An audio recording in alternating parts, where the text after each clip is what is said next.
me. The whole thing always gets back to drugs.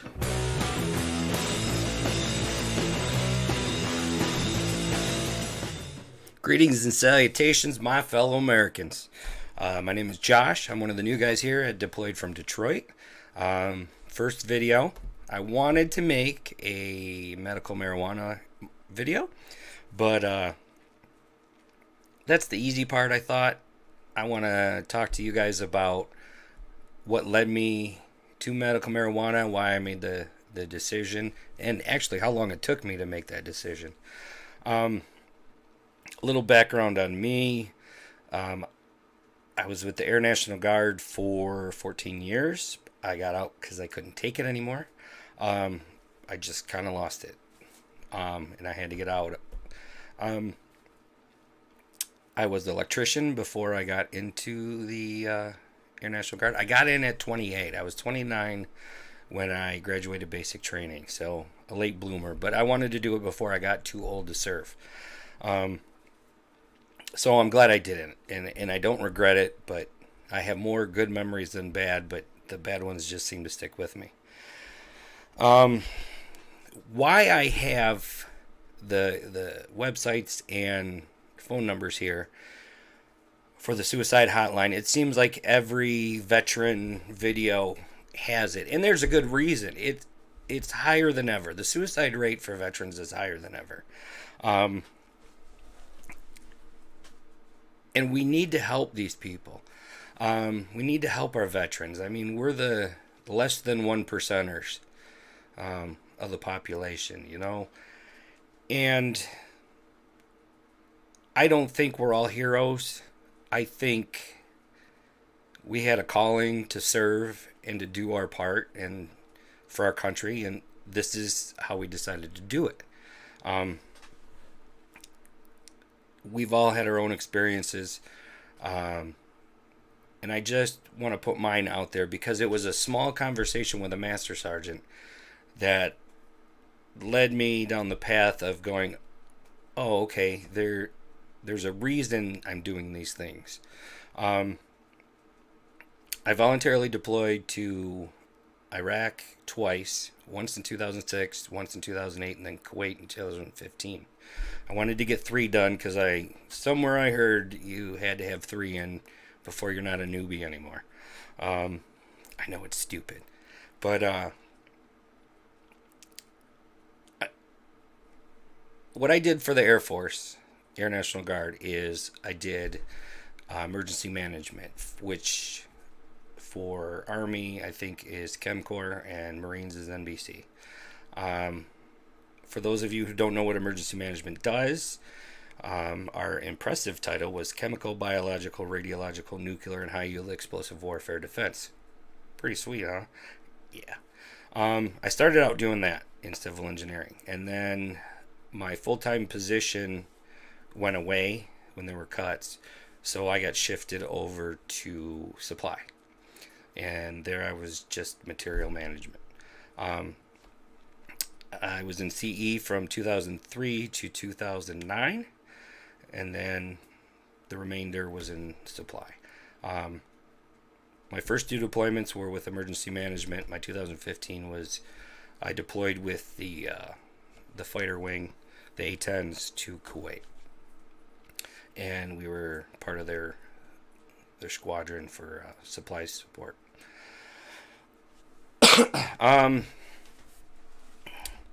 2006. Well, let's start off here. When I first got in the military and first to my first base, I wanted to do and know everything. I mean, you hear Super Troop. I became Super Troop, but in doing that, I got a big head, and I think they let me have a little more power than I should have. I was a senior airman doing a job of a master or above. And I thought I did it well.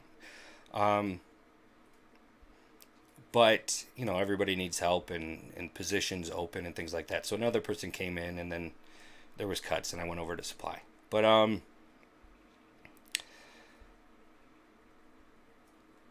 I was on top of my game. I deployed all over the United States to teach JWARN, which is Joint Warning and Reporting Network. So basically, it's an NBC plotting program. And it wasn't user friendly at all, but I got it for some reason. And I was good at it. So I would deploy to bases that were going through ORE's operational readiness exercise and ORI's operational readiness inspection. The ORIs are the big deal. That's where the Air Force comes in and evaluates you on your wartime skills. And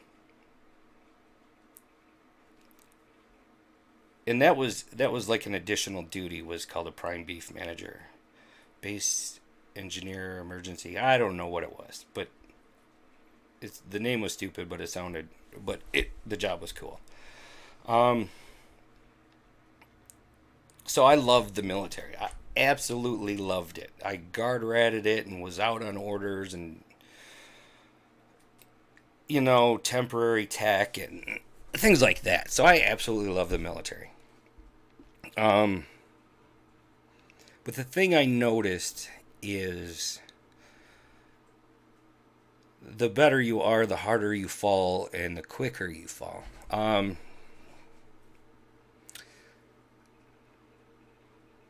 The people, and this is everywhere in civilian life or wherever, you always have them dirtbags that don't do anything, and everybody else has to make up for their deficiencies. So they don't expect much from those people, but I would set up deployments. I was in charge of training for the entire squadron, just a whole bunch of stuff. So I was really good at it, and then I just got burnt out, and I started slipping, and it's disheartening the way I think my unit handled it. And I think a lot of units will handle it the same way. When you're on top and you're doing a good job, you're king. But the minute you screw up, they lose all faith in you. I mean, immediately. It doesn't matter if you did 5 years of good work.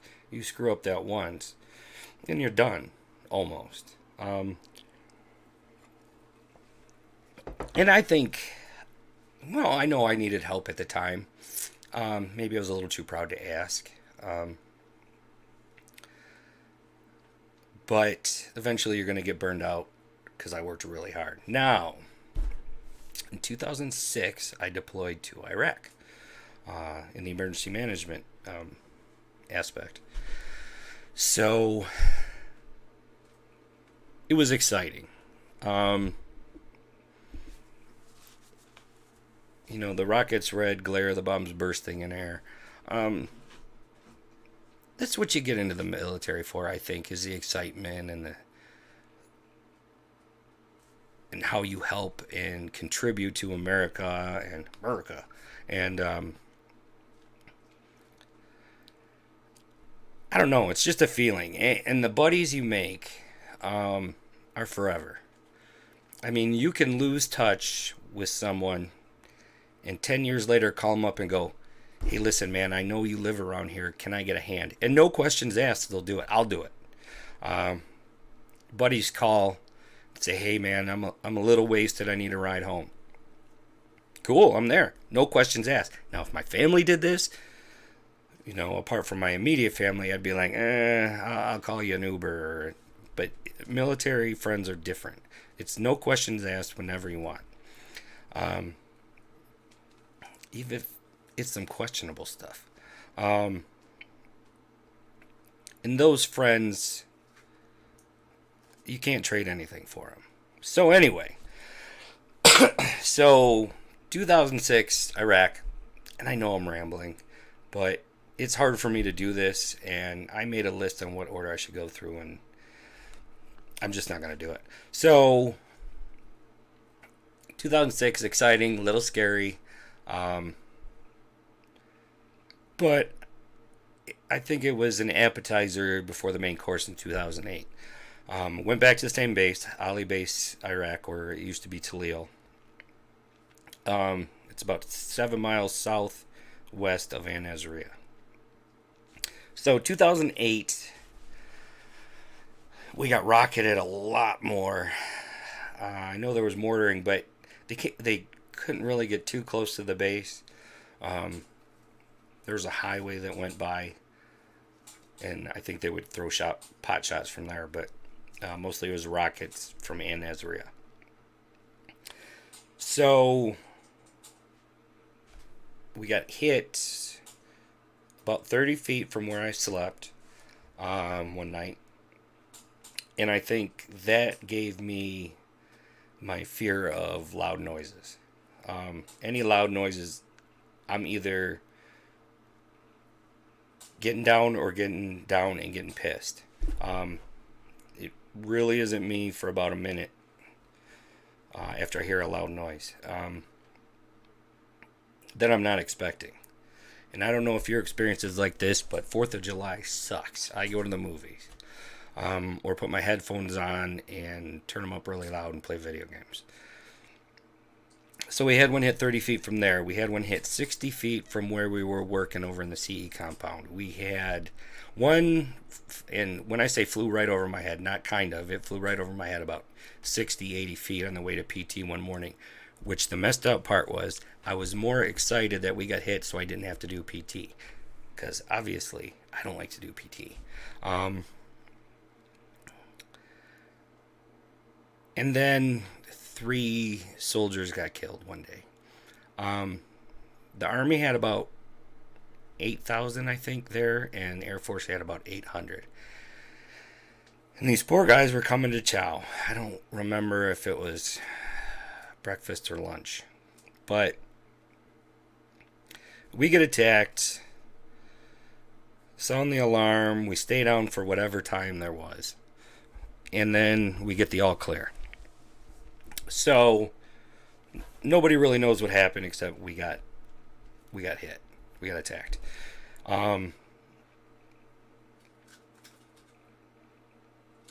So after the all clear, I decided to go get gas for my. I had a Gator, Rhino. I had a Rhino, Suzuki, Kawasaki, something like that. It was different. So I get on that and I go. Wake me up before you go. Yeah, I messed up. So I go to get gas. When I go to get gas, there's a big group of emergency vehicles, and I believe it was a Humvee. It was a Humvee, pretty sure. Over by where I had to go get gas. So I kind of go close to there. I don't know what's going on. You know, we just got attacked, and I'm curious. I think we call it the Golden BB. These guys were driving to chow. That's it, like we do every day. And this rocket hit their vehicle. Nobody knew. I mean, obviously the emergency services, but so I drove by and I saw this. And I haven't really told many people about it, and it messed me up, because that could have been anybody. It could have been me on the way to chow. These people have families. You know, they probably have wives, daughters, sons, you know, and they're never going to see them. And it really hit is you really start looking at your life. You know, rockets are bad enough, but you don't know where they're going to hit. You don't know what time they're going to do it. It's not like MASH where you had 5 o'clock Charlie, I think it was. But to see these poor guys give the ultimate sacrifice for what they believe in and what we all believe in, you know, I want to say we live in the greatest country in the world. I want to say it. But I can't. The government's always going to be crooked, and I'm not a conspiracy theorist, but it could be a little better. You know, they could listen to us. They could, I don't know, work in our best interest. But anyway, I'm rambling again. So I saw all this on my way to go get gas. And I didn't tell anybody when I got back. You know, it wasn't, I don't know, it wasn't a news thing for me. It wasn't to say, oh, I saw this. It wasn't anything like that. It was just, I don't know, you ever see the scene in Stand By Me where the kid's riding by the railroad tracks and the deer comes by and he says, I kept that to myself. I've never talked about it until today. It's kind of like that. I don't know why, but I did. I mean, I don't know. I guess I was still processing it. And then later on they found out. Through news and word of mouth and things like that. And then they took the vehicle that these poor guys got killed in and put it on a flatbed. And I know where they were taking it. They were taking it to the dump, but they could have put a tarp over it. I'm sure most people, I don't know, man. I just thought that was messed up. They should have put a tarp over it. 3 guys gave their life. And I'm not some snowflake millennial. I'm 44 years old. But you start taking into account life. And then you start taking in, is this worth it? For my country? Yes. For the politicians that want oil and land and power? No. But that's what you got to deal with, and it's the greater good that you're striving for. You know, the politicians are the obstacles. But that was the hardest thing for me. The other things were hard too, but I think that was the hardest because it puts things into perspective. And then you start thinking deeper. Like when you get to the desert, it's new and exciting. Or if you've been there before, you know what to expect. Where's the showers? Where's the chow hall? I'm sorry, aerospace dining facility. Where's my work? Where's the fun stuff to do? Where do I get my coffee in the morning? You know, you want to get yourself into a routine as quickly as possible. And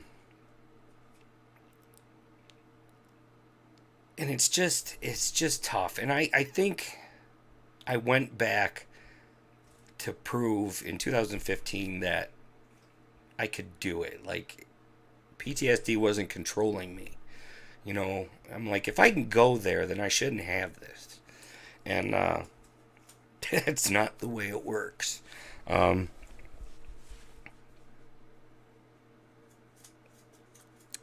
It's killed relationships for me.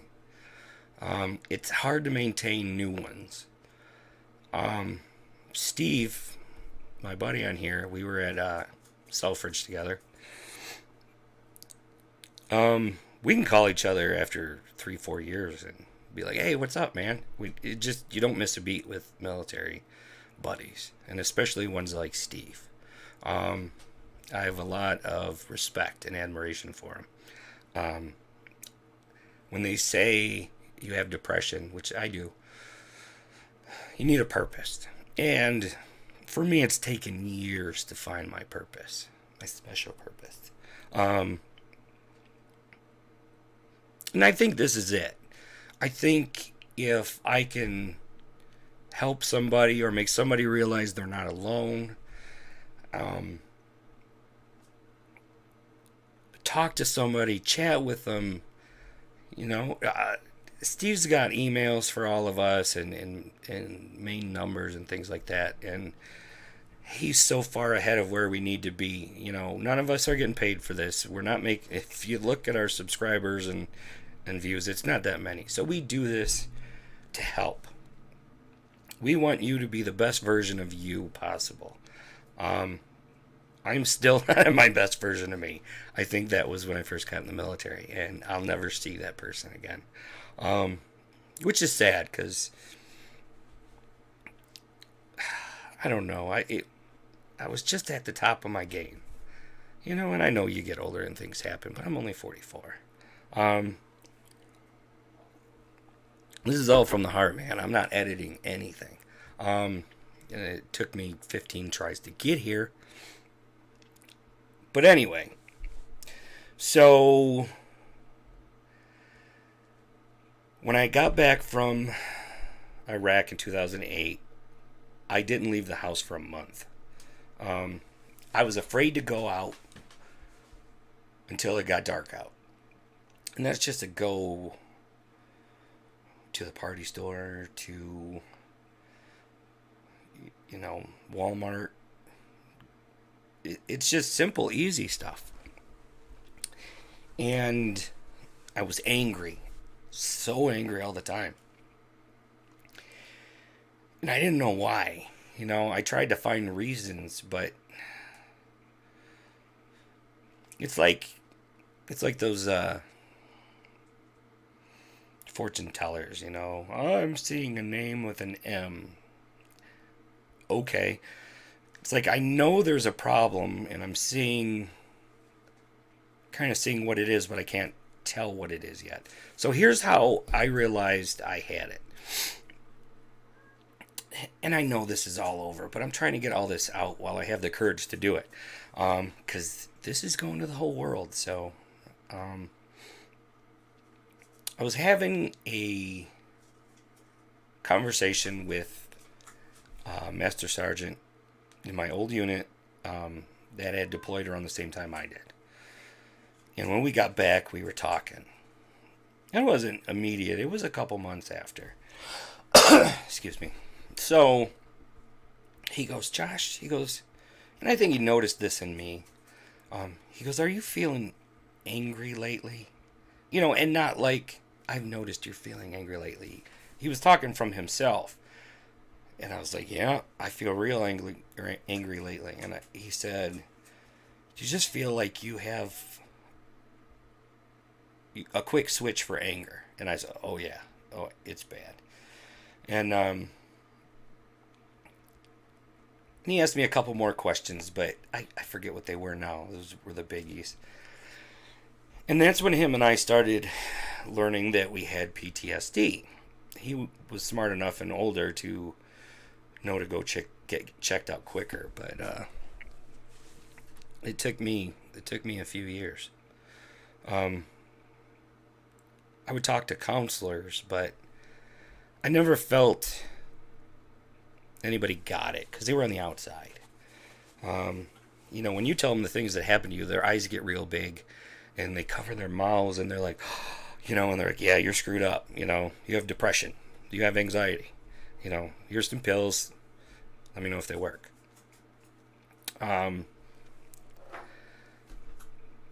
Until I got referred to one in Mount Clemens that the psychologist had enough military veterans under her belt that are seeing her, that I was getting referrals from base, that I felt comfortable enough to share these things. I would never share the real details, because I was kind of ashamed that I thought I had PTSD. See, I thought those guys should be the frontline people, the boots on the ground, the knocking in doors, the clearing cities or towns or whatever. Those are the badasses, in my opinion, and those are the only people that should not now, this was then. Those are the only people allowed to have PTSD, is those that went through the shit. And I have a lot of respect for those people. But I didn't feel like I had been through the things that I thought should cause PTSD. So I was like ashamed, I guess, that I had it, and it's like I didn't deserve to have it. I'm not the door kicker badass. I'm not the clearing cities and flying in on helicopters and slinging down from ropes and whatever. I'm not that dude. So I felt bad. And I think it's a common feeling. I talked to Steve a little bit. We have amazing conversations. We should just tape those. But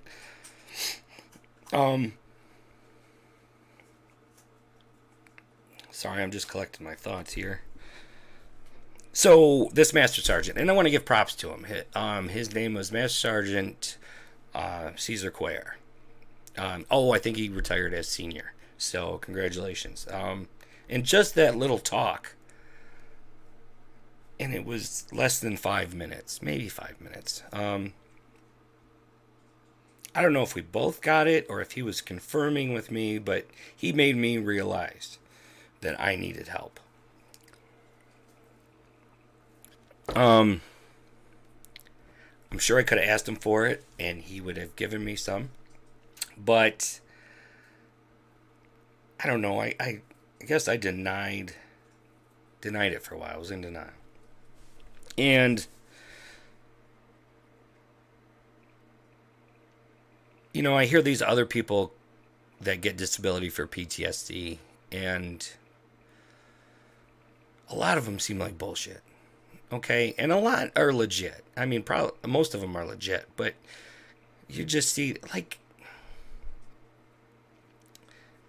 it didn't seem worthy to get compensation. But I kind of get it. Everybody's mind works different, and I'm sure there's some people that take advantage of the system. I'm filing for mine right now, but I'm legit. I mean, I've sent in paperwork. All the doctors I've seen, the VA stuff, members of my family wrote letters. So I have a valid reason now, and I can accept that. If this was earlier on in my military career, I wouldn't have. So I started finding help. And I went through at least a dozen counselors / psychiatrists / psychologists. Nobody seemed to get it.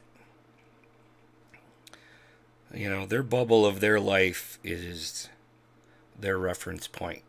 And I think when you're thinking local and not global, the image is skewed and they can't relate. So I think somebody that, like the counselor or the psychiatrist I found in Mount Clemens, and I'll get the name and I'll mention them on another video because she really did help me.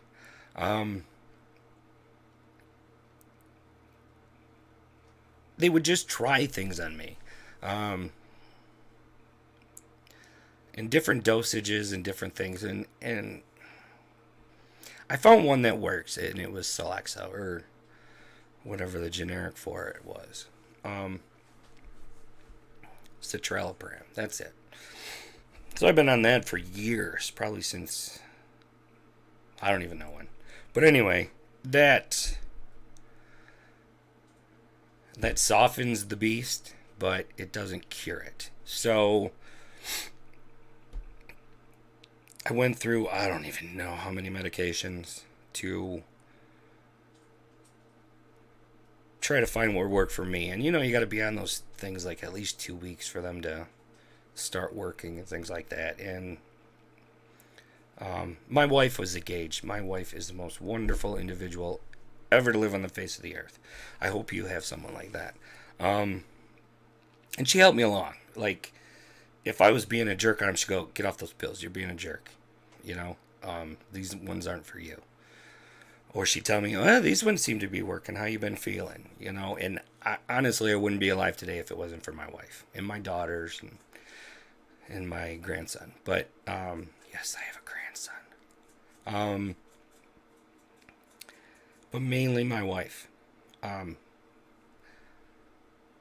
used to think my grandma was the greatest woman in the world, and she was. But my wife is right there with her.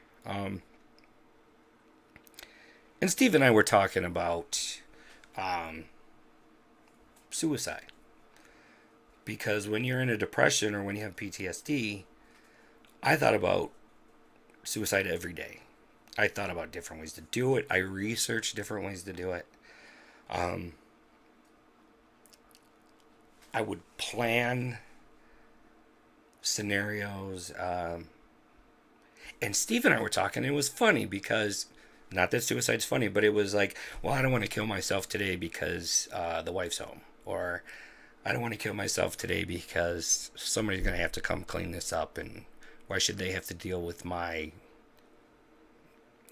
weakness? I'll call it a weakness, I'll say. And there's not really many goals you have, if any, when you're depressed.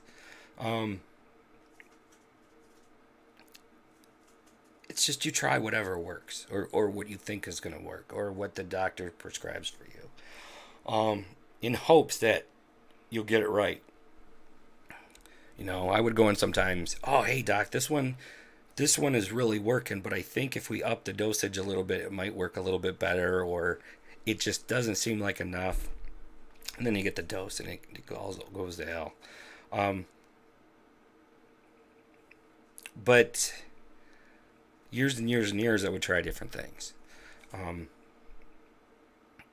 nothing really worked except for the Celexa. Go talk to your doctor. Don't go try to find this stuff. I'm not a doctor. I'm not telling you to do this. Just go talk to your doctor and see if it might be right for you. I don't know. It was right for me. And then I found, and I got talking back with Steve. And Steve was on medical marijuana. And for, I think, a few years now. And it was really helping him because, not that it was a contest, but Steve went through way more stuff than I did and saw way more stuff. And I don't even know all the stories. And as a military member, I'll never ask. And that's what I like about military people is they know respect. They know what to say and when to say it and when not to say it. And they can relate. You know that they're coming from somewhere, from the heart, because like my military buddies, I'll do anything for them at any time, no matter what I'm doing. But you don't find friends like that very often. And Steve has been that kind of friend. And Steve is an inspiration. And his heart is so big. His vocabulary is pretty freaking big too. His mind is wonderful. Is like, what is it? Being John Malkovich. I want to be Steve Staley. So he's getting, I think there's 8 people strong now in the group. 2 main are obviously Paul and Steve. But Steve and I are helping each other. I think. He's helping me. Because we'll have these amazing conversations. And he knows, and we're dialed in, And I told him we should tape these. When the conversations we have. It would be entertaining because he's kind of dark. I'm kind of dark. I'm just chill right now, but this is serious for me because I'm telling the whole world what I never hardly told half a dozen people. But I want to help, and I want somebody to get something out of this, and I want people to realize they're not alone. There's avenues. Call the main number. When I know my email, I think it's josh@deployedfromdetroit.com, but I'm not sure. But I want you to write me if you have questions. The questions you won't ask anybody else. You don't know me. I don't know you. I'm not a lawyer. I'm not a doctor. I'm just a guy who's been through some stuff and has an outlook. And if that outlook helps you, great. And I'm sure I can learn from you what you went through, and maybe I can talk about that later on, and not what we talk about, just the premise of it, and say, what about being on medical marijuana but needing to get a job, or anything. If you're down in the dumps, and you're not at a point where you want to kill yourself. I mean, if you want to kill yourself, call the suicide hotline. Go to your wife, go to your priest, go to your doctor, go to somebody, because you're not messed up. It's the things in your head that are messed up that you need to work out. And yes, it's you. I get it. But it's involuntary you. It's not you. I know what the real me can be, and I don't know if I can get back there again. But I know I can be some good version of me. And my purpose is to help. I even thought today about just setting up meetings for veterans over my house, or at a Tim Hortons or a McDonald's, somewhere where it's not led by a professional. It's just people talking, guys, gals, whoever, just to talk, just to say, hey, I went through this. Did you guys go through any? What worked for you? What didn't work for you? Just talking. And I mean, it would be a completely free group. If you smoke medical marijuana, smoke it here. If you need a little sip of drink to talk, like the guy from Big Bang Theory, Raj, take a sip. I just want people to feel comfortable, and I want people to feel comfortable with me. None of us are getting paid for anything on this channel, so we're doing it out of love for each other and you. We want to make a difference, and it's not the bullshit we want to make a difference. I mean, we want to make a real difference to help, because it seems like every veteran has this path they got to go down by themselves with no help. And I won't say the strong survive, because it takes a certain amount of strength to off yourself. And I'm not condoning it, ever. But I want to get to those people that are thinking about bad things, are considering doing bad things. Come talk to me, or talk to somebody. You may not think your life is worth anything, and I know back when I was real bad, I know mine wasn't. And you have to step outside of yourself, and that could be the hardest thing you'll ever do. To analyze it. Now, I'm getting better by medical marijuana. Now, I also take my Celexa. But I've done without the Celexa for a period of time, and I was fine. But I don't want to do that. I want a control base. So I thought a couple years about getting my medical marijuana card. And I was like, nah, it's just for people who want to get high legally. And for a big part of the civilian population, it is. Probably for military too. But it really has helped me. Getting through the first part of starting to smoke medical marijuana was very interesting, and I'll share that in another video. But I have drive again. I have purpose. I have good feelings. I don't ever think about killing myself.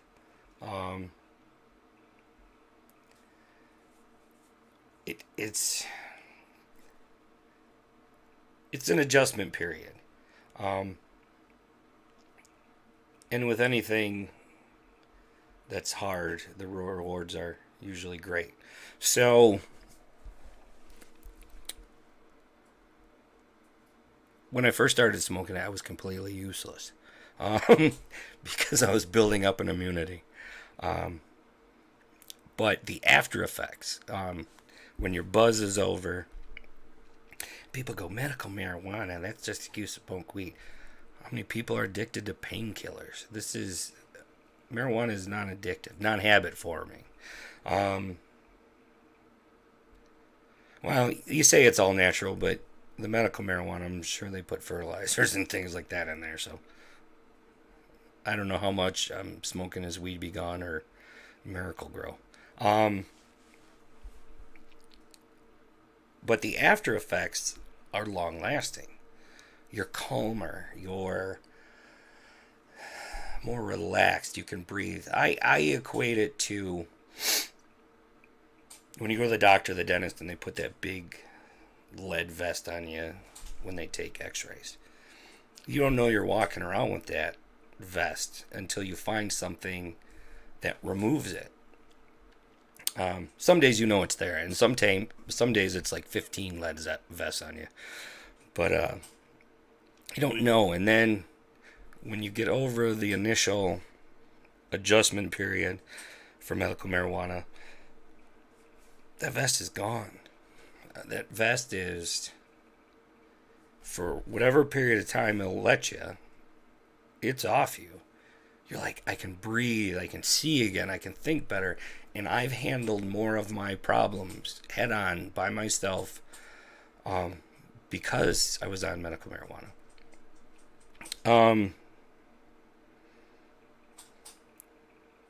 I had issues with my dad, and it helped me put things in perspective, step outside myself, really analyze it. And my dad died, and I forgave him for the things he did. He was a bad alcoholic. After he had died, but I had so much hate, so much anger, for how he treated me when I was a kid, that I think for a long time, mixed with the depression and the PTSD, that was just a toxic concoction. I think I've chilled out a lot. See, if everybody, here's my theory, if everybody smoked indica in the entire world, there would be no wars. None. Because everybody's like, yeah, dude, as long as it doesn't affect me or hurt anybody else, go do it, you know? Where people get so wrapped up in the petty stuff. Steve and I were talking about today, you know, the stuff we've been through when people write on Facebook, oh my God, they didn't have my chai latte today. Hashtag upset.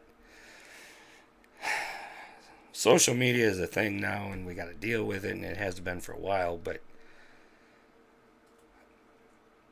I think it's just disbelief in how self-centered people can be. When you're given this instrument that can get your message out, or whatever you want to do, good or bad, it's all over the world. There's some form of responsibility I think we need to have. And we're not getting it. And I was talking to Steve today. I'm going to say that a lot. I talked to Steve. He says we're going to buy some land in Utah, and we're going to have a compound there, and only the true believers can stay. No, I'm just kidding. I know I pause a lot. it's hard for me to gather my thoughts. So I guess what I'm saying is find a resource, find a person, find something. If you write to the on our website, deployedfromdetroit.com, or on the YouTube page, message one of us. We read them. If you want a specific person, say you want to talk to a specific person. Steve's approachable. Paul, I don't know that well yet, but he seems like a great guy, and I'm really glad he's part of Steve's. He's Steve's buddy, and they're doing it together. But find help. I know suicide seems easy. Well, no, it doesn't, because I've been thinking about it for years. But just have enough strength to say I need help. Your pride isn't worth your life. And I know I was guilty of that. I shouldn't have these feelings. I shouldn't talk this way. I shouldn't do this or that. Just find somebody to help. If you write me, I'll write you. If you leave a phone number, I'll call you. If you just want to email back and forth, keep it anonymous or whatever, that's fine. We don't share anything. We don't share your name. We don't share where you live. We don't share your email address. We don't share phone numbers. Nothing. We want the veterans to feel safe here. And we want this to be a resource forever. So just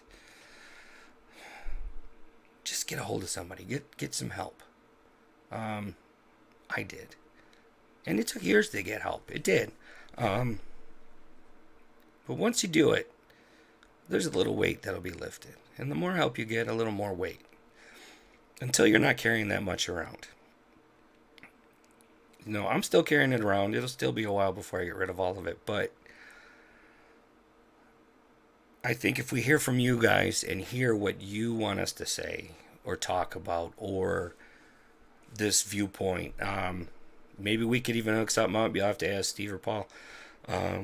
Get you on to talk about if you got a message you want to get out, or your experience, or something you think will help somebody. We might be able to put you on camera. It's Steve and Paul's gig, so you're gonna have to talk to them. But we're not here just to sit and go, here's the helplines, here's leadership, here's how you should do this, and talking to you instead of with you.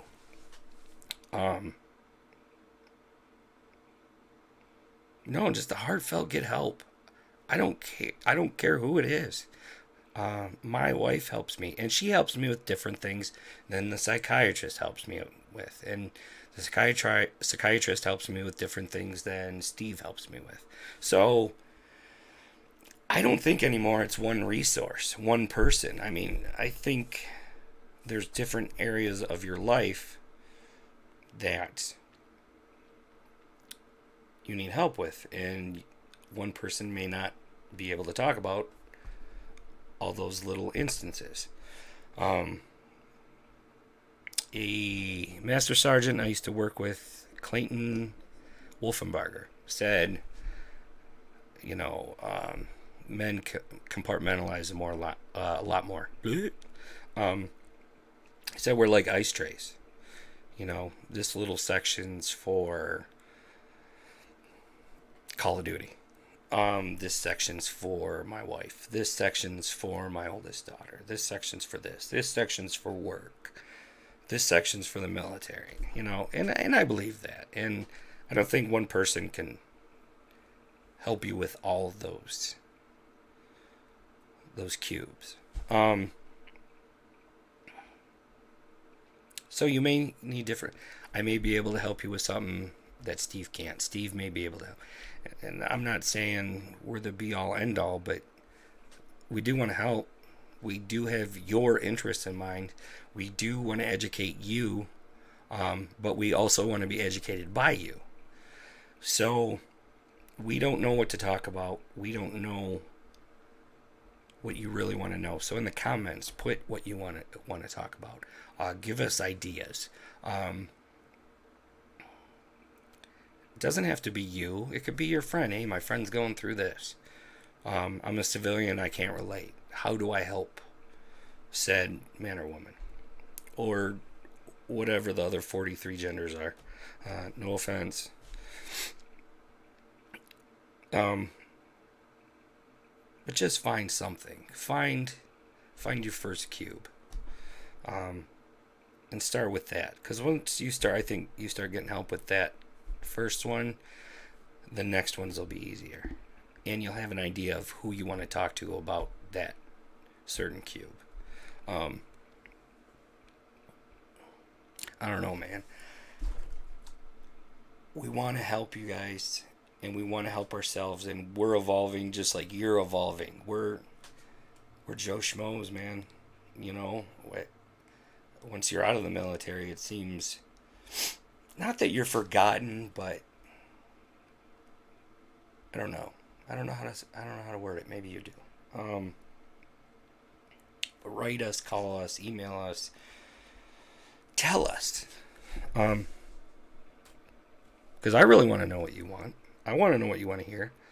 I'm the guy that'll do the messed up stuff for you. So if you want me to go to a cop and say, hey, what are the laws or what are the laws going to be for marijuana when it's general use or recreational use in Michigan? Because right now, the dispensaries I talked to said they're still a year out from making all the rules for that. So I'll talk about this more in the other videos, but you may want to go get yours now. Let's just help each other. This isn't about our channel and our name and our brand. You are what makes the brand. So with your help, we can grow this. If you want to be a part of this, you don't have to be from Detroit.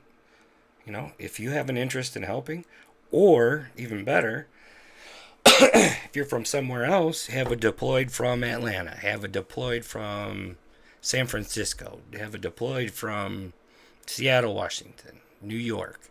Make your own deployed from. And if you do, talk with us. You know, let's all have a community. Let's spread this thing out, because we'll reach more people. With more people doing this, we can help a lot more.